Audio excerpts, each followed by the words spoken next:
They were generals on the same side during the war, but the war of words that took place both during and after the war, one would almost think there was another Hamilton-Burr feud in the making. Luckily, it never came to that. After the war of words would heat up. One man embracing republicanism, the other a fierce proponent of the lost cause theory. Today, we're going to take a look at the war of words between General James Longstreet and General Jubal Early.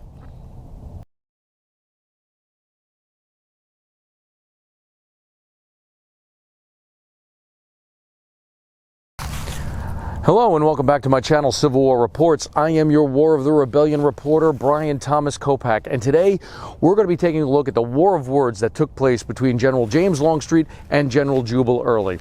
And while I was not able to find out the origins of this feud, was not able to find out when this bad blood actually started, I could tell you a lot of the post-war war of words that took place between these two men can be traced to right here, the Gettysburg battlefield. The Battle of Gettysburg, 1863. A lot of what took place here would be rehashed in angry words between these two men after the war. So today, let's take a little journey through history and see if we can't figure out why these two men could not get along. So what do we know about these two men? Let's start off with General Longstreet. He was born on January 8th, 1821 in South Carolina.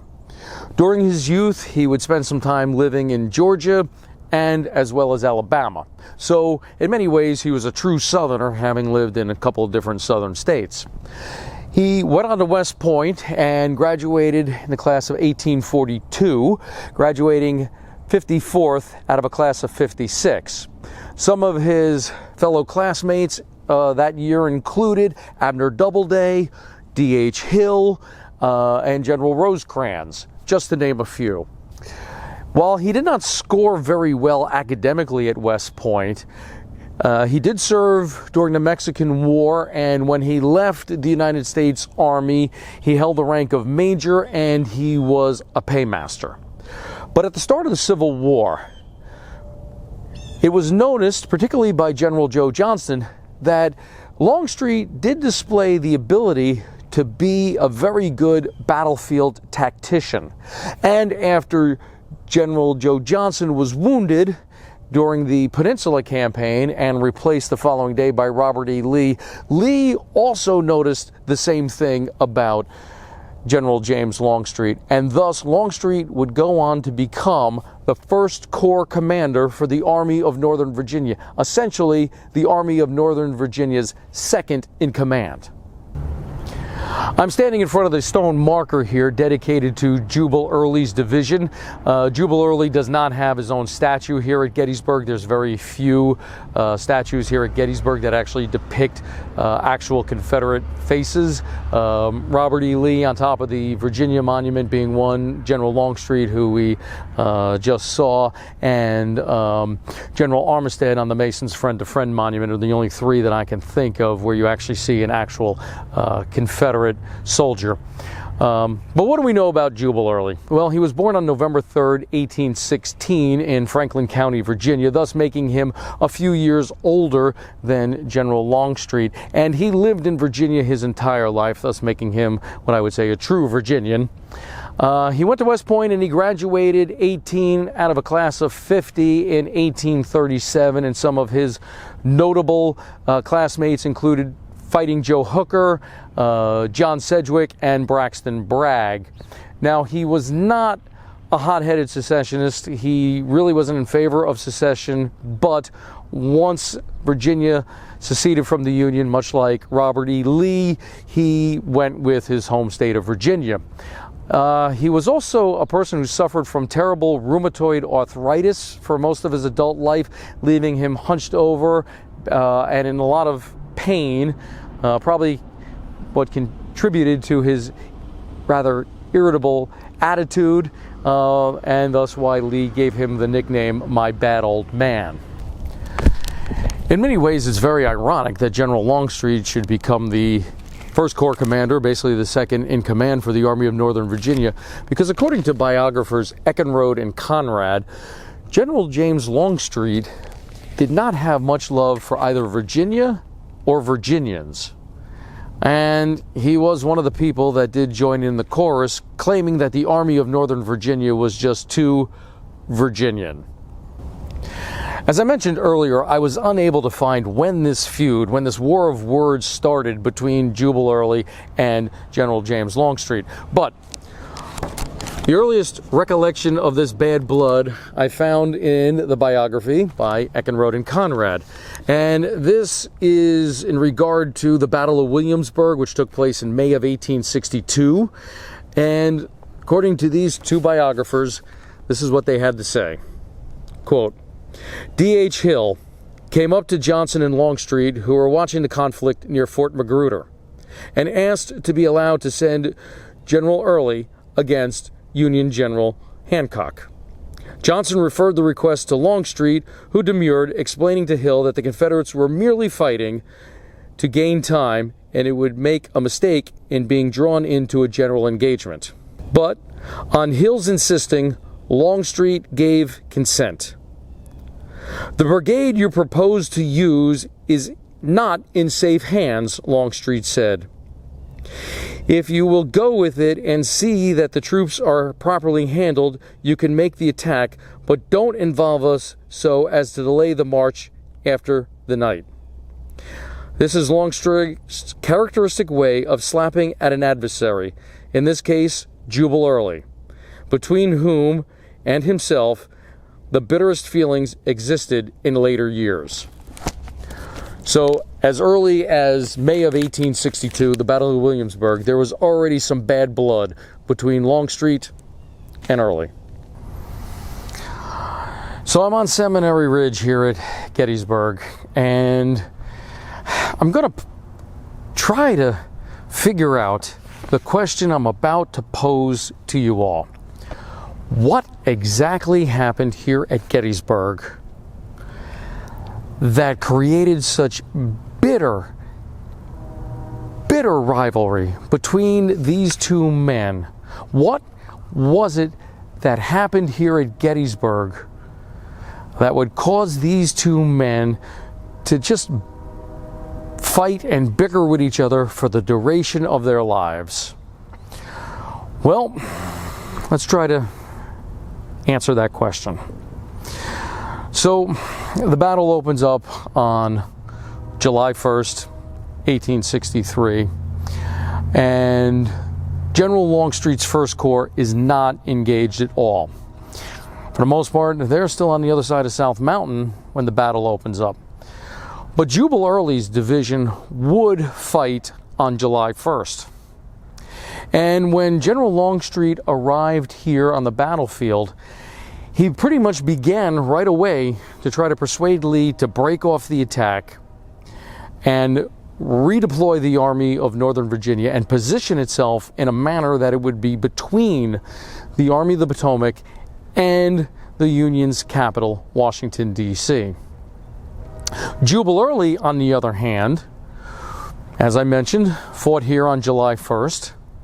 And when the fighting was dying out, Early still seemed very gung-ho on continuing the attack, continuing with pushing the Union Army and try to drive them off Cemetery Hill, the position that they rallied to.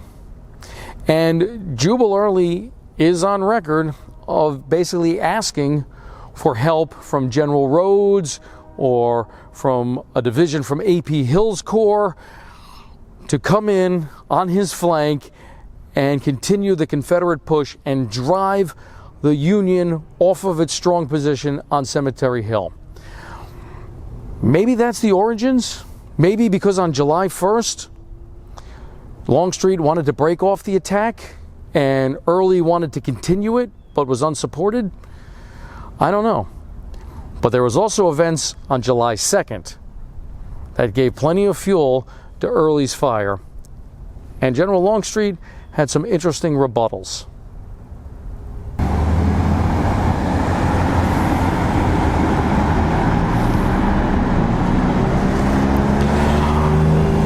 On the night of July 1st, Lee paid a visit to Ewell's headquarters where he met with Generals Ewell, Rhodes, and Early. They discussed the feasibility of Ewell attacking on his front and capturing Culp's Hill.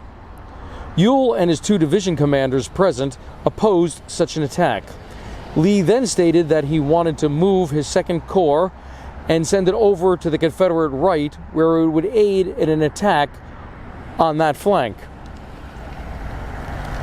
And that too was opposed by the Second Corps generals present. Lee basically left Ewell's headquarters empty-handed. His Second Corps was not willing to do what Lee wanted. At this point, I have to admit that I really don't know what the Second Corps of the Army of Northern Virginia was actually planning to do on July 2nd. They met with Lee on the night of the 1st, and they really gave no strong indication that they were going to attack Culp's Hill, and they made it very clear that they were not going to break off from where they were and swing around the Confederate right and aid General Longstreet in his attack over there. So when Lee returned to his headquarters here on Seminary Ridge, he thought about the conversation he had with General Ewell and General Early, and after thinking about it for a little bit, he sent a message to General Ewell via Colonel Marshall, and the message basically said that unless Ewell promised that he was going to attack the high ground in his front on July 2nd, Lee was going to order General Ewell to break off where he was at, swing around to the Confederate right, and aid General Longstreet attacking the Union left. This prompted General Ewell to come to Seminary Ridge and meet with General Lee again. Here, General Ewell promised Lee that his corps, specifically his division under Allegheny Johnson, would attack the high ground in his front on July 2nd, thus setting the stage for General Longstreet to attack on the Confederate right with only his corps. I'm currently standing on Seminary Ridge, probably not too far from where the story I'm about to narrate for you took place. According to Colonel Fremantle, who was a British observer who arrived and presented himself to the Army of Northern Virginia shortly before the Battle of Gettysburg opened, he tells the following story. But before I narrate it, I do want to point out that on the evening of July 1st, and according to Longstreet's own words, he was up at 3 a.m. on July 2nd trying to persuade Lee to break off his attack here at Gettysburg and reposition the Army of Northern Virginia. But according to Colonel Fremantle, at 5 in the morning, he observed General Lee trying to create a battle plan for July 2nd, and A.P. Hill, his 3rd Corps commander, was there paying close attention to what Lee had to say. But General Longstreet, along with one of his division commanders, General Hood, were busy in the all-too-American tradition of whittling sticks. Yes, on the morning of probably the most important battle, or the most important day in the Confederacy, General Longstreet and General Hood were busy whittling sticks as the Army commander was trying to formulate a battle plan for that day. Now, in fairness to General Longstreet, he did spend the night of July 1st and the few hours in the wee hours of July 2nd trying to persuade his commander to listen to him. But by 5 a.m., I guess General Longstreet realized his words were to no avail and just removed himself from the equation and set about whittling sticks. Now, should the 1st Corps commander of the Army of Northern Virginia been engaged in such activities? Well, probably not, but according to some biographers that I've read about General Longstreet, a few of them do come to one conclusion: that General Longstreet, when he could not get his way, began to pout. And it appeared by 5 a.m., General Longstreet was pouting. And this concludes part 1 of my look at the war of words that took place between General James Longstreet and General Jubal Early. Please check back again soon for part 2 of this episode. Thank you, and please keep the history alive.